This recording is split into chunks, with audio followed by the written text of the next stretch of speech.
Hello, Pewter people. Scott Reynolds here with another Pewter Pulse. Could the Bucs actually lose Mike Greenberg after the 2024 season? Greenberg, who shares the assistant general manager title with personnel guru John Spytek, has been in Tampa Bay's front office since 2010. In the last 15 years, he has excelled as the team's capologist and the Bucs' chief strategist, as well as being Jason Licht's right-hand man. So, why could this be his last year in Tampa Bay? I'll tell you after I remind you to make sure you give us a thumbs up and hit the like button for this video. And also leave a comment. Doing those two things helps us with the YouTube algorithm and gets us in front of more awesome Bucs fans like you. Now, on to today's Pewter Pulse topic. Could the Bucs actually lose Mike Greenberg at the end of the season? If you're unfamiliar with Mike Greenberg, he's the guy in the middle. He has been the team's salary cap wizard, a bona fide Jedi in terms of managing the salary cap. He's played a crucial role in the team's success, helping build a Super Bowl champion as well as a roster that has won 3 straight NFC South titles. Just ask general manager Jason Licht, and he'll tell you how valuable Greenberg is. Licht promoted Greenberg several times over the past decade, making him and John Spytek, the other guy in the picture, assistant general managers 2 years ago. But the NFL is beginning to take note of Greenberg's salary cap wizardry. Perhaps no one has better relationships with agents around the league than Greenberg, who is Light's chief contract negotiator. Greenberg had his first general manager interview this past January in Carolina. The Panthers opted to promote Dan Morgan to that role instead, thankfully. But now there's another team that needs a general manager that poses a real threat to Tampa Bay's chances of keeping Greenberg, and that's the New York Jets, the team that Greenberg grew up rooting for in his childhood in Long Island, New York.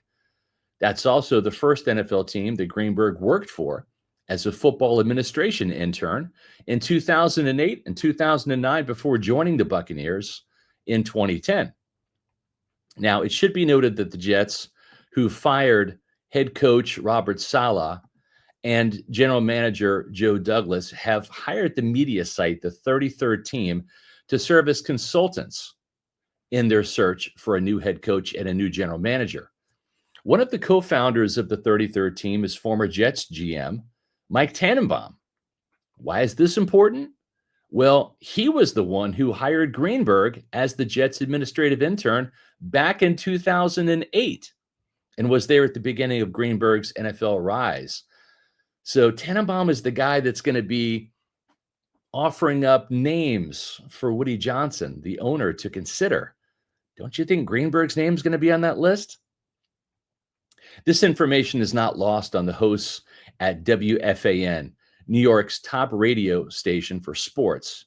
In fact, co-hosts Evan Roberts and Tiki Barber, the twin brother of Bucs Hall of Famer Rondé Barber and the former Giants Pro Bowl running back, discussed Greenberg for the Jets GM role just last week on air. This is what Barber said, and I quote, "I want Greeny, Mike Greenberg. His number's in my cell phone. He's one of Rondé's best friends, and I'm tight with him as well. I think he'd be a great choice. I'm biased. I want Mike Greenberg. I know him. He's been good at his job in Tampa." This is what WFAN's Evan Roberts had to say. He's a New York kid. He's a Long Island guy and a capologist. And he grew up, and this matters, I'm sorry, grew up a Jets fan. And I think that's a nice added bonus. Mike Greenberg does more for Jason Licht and the Bucs front office than just sign players and manage the salary cap. He's one of the brightest minds in football and does so many things behind the scenes in terms of team strategy, as well as the budgetary work for the entire Bucs franchise, including the business side, working with Chief Operating Officer Brian Ford and the Glazers. Licht has so many personnel gurus on his scouting staff, including Spytek, directors of player personnel Rob McCartney and Mike Beal, director of pro scouting Shane Scannell, and senior personnel executive Byron Kiefer. Licht has a lot of talented scouts to help him find players. in free agency as well as the draft. But there's only one Mike Greenberg. And if Greenberg left, my guess is that he would take Jackie Davidson, his assistant capologist and the team's vice president of football research, with him.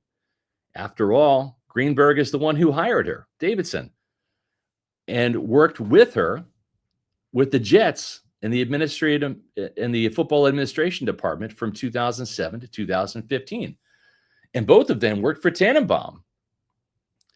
Oh boy. Given the fact that Greenberg has New York roots, graduated from Cornell in Ithaca, New York, along with Davidson, I would say the Jets are serious threats for plucking Greenberg from Tampa Bay, especially with Tannenbaum leading the GM search for New York. Now the Jets can't interview Greenberg until the end of the regular season. But if they were to offer him the job, would the Bucs counter? In a column I wrote back in January on pewterreport.com when Greenberg was interviewing with Carolina, titled "Mike Greenberg's Departure Would Be Disastrous for the Bucs," I said the Glazers need to do whatever it takes to keep Greenberg in Tampa Bay. And I meant it. Why not make Jason Licht the team president, overseeing personnel, let him do what he does best on the personnel side, and promote Greenberg to the role of general manager? That's what I would do if my last name was Glazer. My concern, and it should be a concern for the Glazers and everyone else, is that if Greenberg were to get the Jets job, he would not only take Davidson with him, which would cripple the Bucs salary cap department, but that he might also take a few of Jason Licht's top scouts and personnel men with him, because scouting is not Greenberg's strong suit. Now, I have no idea if Greenberg would even want the Jets job because it looks like a heavy rebuild, and owner Woody Johnson can be quite overbearing. It's a mess up there in New York, and Greenberg loves the Bucs. He loves the Glazers, loves Tampa, and has been incredibly loyal to Jason Licht, whom he loves working for. If this were any other team, I really wouldn't be that concerned, but it's the Jets. This is Greenberg's hometown team and his favorite team growing up. This is a situation worth keeping an eye on as January draws closer. And if I'm the Glazers, I'm working on a strategy now to keep the Bucs' top strategist in Tampa Bay. Folks, the strategy is real simple. We want you to visit Pewter Report TV, our YouTube page, click on the subscribe button, and make sure you check back for all of the Pewter Pulse episodes that I'll be doing, as well as other great Bucs video content like the Pewter Report podcast, the Pewter pregame show, Pewter Game Day, and more. You can also follow us on X, Facebook, and Instagram at Pewter Report. And make sure you visit pewterreport.com for all the game coverage, breaking news, injury updates, and transactions, as well as free agency and draft scoop. And I'll be back soon with a new Pewter Pulse.